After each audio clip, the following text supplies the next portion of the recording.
Hi friends, இன்னைக்கு வீடியோவில் பொண்ணுங்களுக்கு அவங்க பேர் சொல்லி கூப்பிட்றத விட செல்ல பேர் சொல்லி கூப்பிட்டா எவ்வளோ பிடிக்கும், அது ஏன் பிடிக்கும் அப்படிங்கிறத பற்றி தான் இந்த வீடியோவில் பார்க்க போகிறோம். அதுக்கு முன்னாடி நீங்கள் நம்ம சேனலை சப்ஸ்கிரைப் பண்ணலைன்னா சப்ஸ்கிரைப் பண்ணிக்கோங்க. இந்த வீடியோ உங்களுக்கு பிடிச்சிருந்தா லைக் பண்ணுங்கள், உங்கள் ஃப்ரெண்ட்ஸுக்கு ஷேர் பண்ணுங்கள். நீங்கள் உங்களுக்கு பிடிச்ச பொண்ணை செல்லமாக எப்படி கூப்பிடுவீங்கன்னு கமெண்ட்டில் சொல்லுங்கள். வாங்க வீடியோக்குள்ளே போகலாம். லவ்வர்ஸ்குள்ள செல்ல பேர் வச்சு கூப்பிடுறது ரொம்ப காலமாகவே இருக்குது. சாதாரணமான விஷயந்தான் இது. என்னதான் அவங்களோட பேரை சொல்லி கூப்பிட்டாலும் அம்மு, பப்பு, குட்டிமா, பேபி அப்படின்னு செல்லமாக கூப்பிடும்போது பொண்ணுங்களுக்கு ஒரு இனம் புரியாத சந்தோஷம் வர்றது இயல்பு தான். நிறைய பேர் இதை வெறும் சினிமாத்தனமான விஷயம்னு நினைப்பாங்க. ஆனால் இதுக்கு பின்னால் ஒரு மிகப்பெரிய அறிவியல் உண்மையும் உளவியல் ரகசியமும் ஒளிஞ்சிருக்கு. ஆண்கள் பொண்ணுங்க கிட்ட இந்த மாதிரியான வார்த்தைகளை பேசும்போது பொண்ணுங்களோட பிரெயினில் எந்த மாதிரியான மாயாஜல வேலையை செய்யுதுன்னு தெரிஞ்சுக்கலாம்.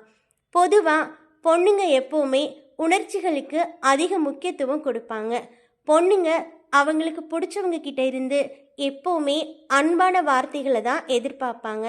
இப்படி இருக்கும்போது அவங்களோட பார்ட்னராக இருக்கட்டும், பேரண்ட்ஸாக இருக்கட்டும், இல்லை அவங்க மனசுக்கு பிடிச்சவங்க யாராக இருந்தாலும் அவங்கள செல்லமாக கூப்பிடும்போது அவங்களோட பிரெயினில் டோபமைன், ஆக்சிடோசின் போன்ற மகிழ்ச்சியை தூண்டும் ஹார்மோன்கள் உடனடியாக சுரக்குது.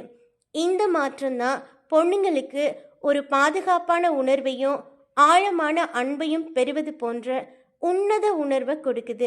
யாரோ ஒருத்தர் நம்மளை தாங்கிக்கிறதுக்காக இருக்காங்க அப்படின்னு ஒரு பெரிய நிம்மதி அவங்களுக்கு அந்த ஒரு வார்த்தையில் கிடைக்குது. அடுத்தது மன அழுத்தத்தை குறைக்குது. இப்போ இருக்க பரபரப்பான வாழ்க்கை சூழல்ல ஒர்க் டென்ஷன், ஃபேமிலி ப்ராப்ளம் இதெல்லாம் சேர்ந்து பொண்ணுங்க ஒவ்வொரு நாளும் பலவிதமான மன அழுத்தத்தை சந்திக்கிறாங்க. வெளியில் வேலைக்கு போயிட்டு டென்ஷனோடு வீட்டுக்கு வர பொண்ணுங்களுக்கு இந்த அன்பான வார்த்தைகள் பெரிய மேஜிக் மாதிரி வேலை செய்யும். இந்த அன்பான வார்த்தைகளை கேட்டதுமே உடனே அவங்களோட மைண்ட் ரிலாக்ஸ் ஆகிடும். பொண்ணுங்க எவ்வளோ கோபத்தில் இருந்தாலும் அவங்கள செல்லமாக கூப்பிடும்போது அந்த கோபமெல்லாம் காணாமல் போயிடுது.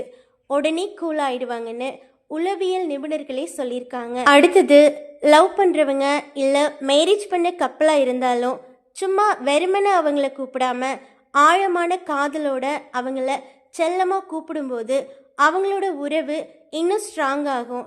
ரெண்டு பேருக்குமான நெருக்கம் இன்னும் அதிகமாகும். ஒரு பொண்ணை இப்படி கூப்பிடும்போது அவங்க சின்ன வயசில் எந்த கவலையும் இல்லாமல் பாதுகாப்பாக இருந்த அதே ஃபீலை திரும்பவும் உணருவாங்க. தன்னோட லவ்வரோ இல்லை கணவரோ இப்படி கூப்பிடும்போது அவங்களுக்குள்ள தன்னம்பிக்கையும் அதிகரிக்கும். அது மட்டும் இல்லாமல் அவங்களோட ரிலேஷன்ஷிப்பில் அவங்களுக்கு அதிக நம்பிக்கை வரும். அதனால் ஆண்கள் அவங்க லவ் பண்ணுற பொண்ணு கோபமாக இருக்காங்க அப்படின்னா ரொம்ப காஸ்ட்லியான பொருள் வாங்கி கொடுத்து தான் சமாதானம் செய்யணும் அப்படின்னு நினைக்காம அவங்க கிட்ட அன்பா செல்லமாக பேசினாலே போதும். அன்பான ஒரு வார்த்தை பெரிய சண்டையை கூட ஆரம்பத்திலேயே சுமூகமாக முடிச்சு வச்சிடும். சில பேர் ரொம்ப பாசமாக இருப்பாங்க, ஆனால் அதை அவங்க விரும்புகிறவங்க கிட்ட தெரியப்படுத்த மாட்டாங்க. இந்த மாதிரி இருக்கதால உறவுகள் பிரிஞ்சு போகிறதுக்கு வாய்ப்புகள் அதிகம் இருக்குன்னு சொல்லலாம். எப்போவுமே ஒருத்தவங்க மேலே நமக்கு அன்பு இருக்குது அப்படின்னா அதை வார்த்தைகளாலேயும் செயல்களாலேயும் வெளிப்படுத்தணும். நாம் வெளிப்படுத்துகிற வார்த்தைகள் மனசில் இருக்க அன்பை நாம் விரும்புகிறவங்களுக்கு புரிய வைக்கும். அதனால் உங்களோட அன்பை எப்போவுமே வார்த்தைகளால் வெளிப்படுத்த தயங்காதீங்க. இந்த மாதிரி சின்ன சின்ன அன்பான வார்த்தைகள் தான் உங்களோட உறவை எப்போவுமே உயிர் போட வச்சிருக்கோம். ஓகே ஃப்ரெண்ட்ஸ், இந்த வீடியோவை உங்களோட மனசுக்கு பிடிச்சவங்களுக்கு ஷேர் பண்ணுங்க.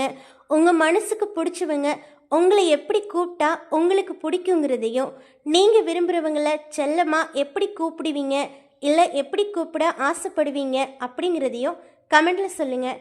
நெக்ஸ்ட் வீடியோவில் மீட் பண்ணலாம். Bye friends.